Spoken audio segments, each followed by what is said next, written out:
At my high school graduation rehearsal, Mr. Halverson stopped me in front of everyone and said, "Don't bother walking tomorrow.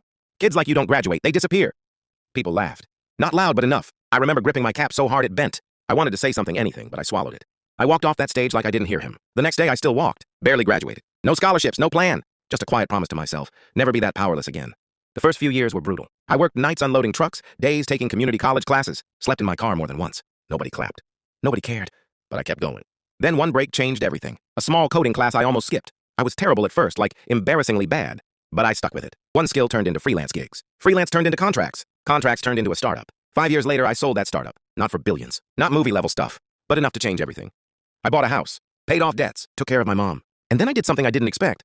I forgot about Mr. Halverson. Until one random Tuesday. Before we move on, if you like our content, please make sure like and subscribe. I forgot about Mr. Halverson. Until one random Tuesday. I got an email from my old high school. They were struggling financially. Budget cuts, staff layoffs, programs dying. They were reaching out to alumni for donations. At the bottom of the email was a name. Vice Principal Halverson. I almost deleted it. But instead I replied, a week later, I was sitting in his office. Same walls, same smell. But he looked smaller, older, tired. He didn't recognize me.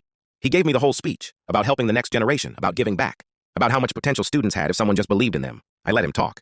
Then I asked, "Do you remember telling a kid not to walk at graduation because he'd disappear?" He blinked, confused.